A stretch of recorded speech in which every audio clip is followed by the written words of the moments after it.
ang nag-iisang may bahay ng ating mayor. Palakpakan po natin, Mrs. Evita Caringan.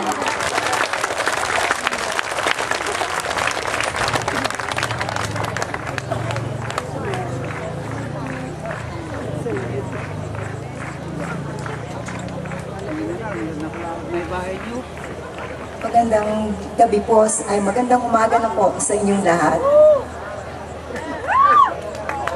Ako po ay si Evita Abad Caringal, may bahay po ni General Bancho Caringal at anak po ni General Fortunato Abad na kasama po natin ngayong gabi.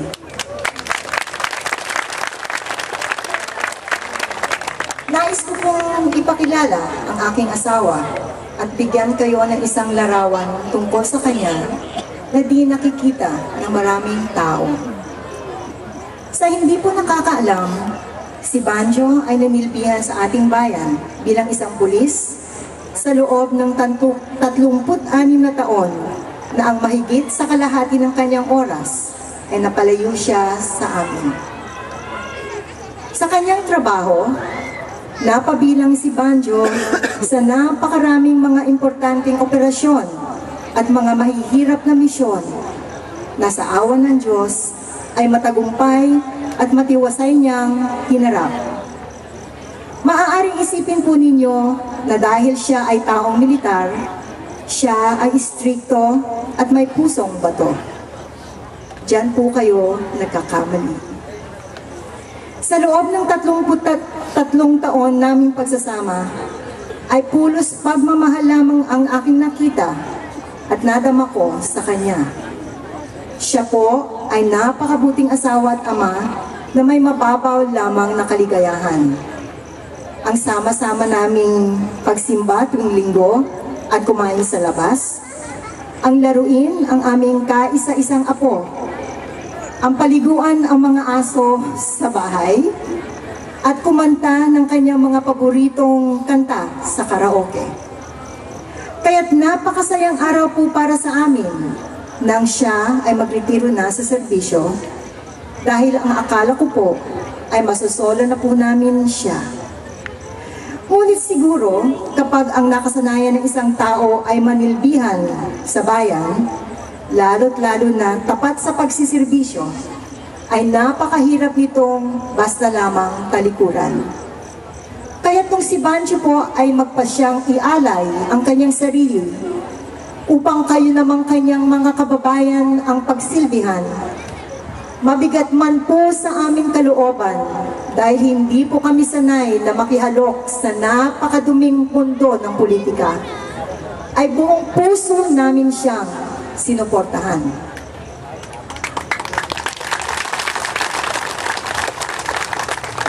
At sa harap po niya ngayon, buong puso ko na rin pong ibinibigay sa inyo si Banjo,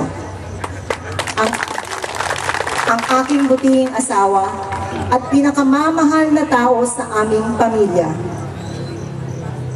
Alagaan niyo po siya ng mabuti dahil aking natitiyak na aalagaan niya po kayo ng tapat at buong puso kapag siya at ang kanyang team ay palarin sa halalang ito.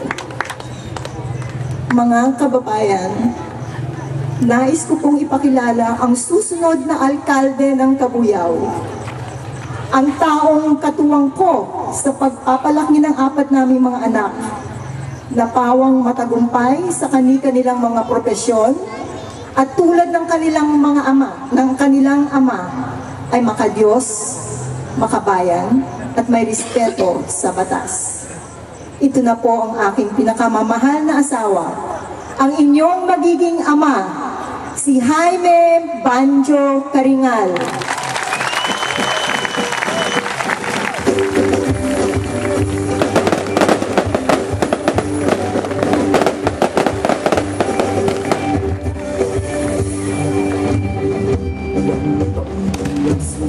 Para sa ating bayan, sagot mo kaibigan. Kahit tayo man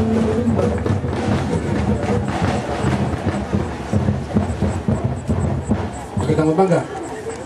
At maraming salamat sa aking may bahay. Alam niyo po, kanina lang siya nasabihan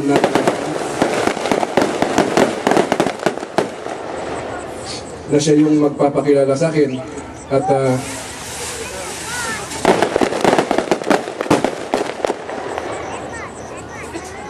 dahil nga po hindi siya sanay sa ganitong pagpapakilala, ay medyo nag-atubili siya. Ngunit dala nga po ng sa laki ng pagmamahal niya sa akin, ang sabi niya, "Darling, I will do anything for you." Salamat. Magkukwento lang po ako at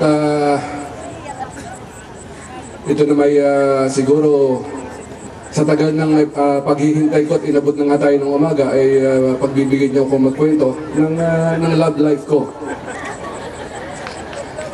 Alam niyo, noong 1974, ako po ay may nakilalang isang dalaga. At sa unang pagkakita ko pa lang sa kanya, ako ay na-love at first sight. Ako po ay third year noon sa Philippine Military Academy at nagantay po ako ng 3 taon bago po ako nagdesisyon na iharap siya sa dambana. At nung kami nga po ay magpakasal, ipinangako ko at binitawan ko yung mga salitang siya lamang ang magiging tanging babae sa buhay ko. 30 taon na po ang nakakalipas. 33 taon at 4 na anak. Siya pa rin po ang kaisa-isang babae sa buhay ko. At ang babaeng tangi kong makakasama sa aming pagtanda at siguro kung kami paghiwalay na ng poong may kapal, ang aking pong kaisa-isang bahay, si Evita Abad Carinal.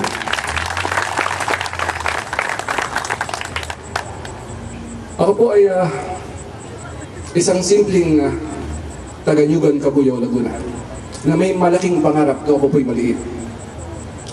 Pinaharap ko po na ako'y maging isang doktor o abogado. Subalit dala ng aming kahirapan, hindi po kinaya ng aming mga magulang na ako ay pagkaralin at papagtapusin bilang isang abogado o isang doktor. Pero ang Diyos po, sa kanyang misteryosong pamamaraan, ay pinagbibigyan ang kanyang mga anak sa kanilang mga kahilingan. Hindi ko man po natupad yung aking pangarap. Ito naman po ay natupad ko sa pamamagitan ng aking mga anak. Ang aking pong panganay ay isang abogado. Ang aking pong pangatlong anak ay isang doktor.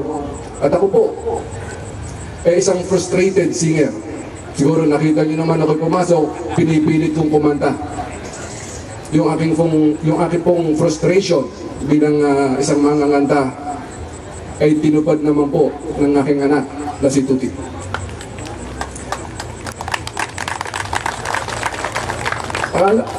Akala ko po nung ako'y mag-retire, tapos na ang aking pagsisilbi sa bayan at inililipat ko na lang doon sa kaisa-isa kong anak na babae na pinag-aral ko po sa University of Virginia sa Amerika.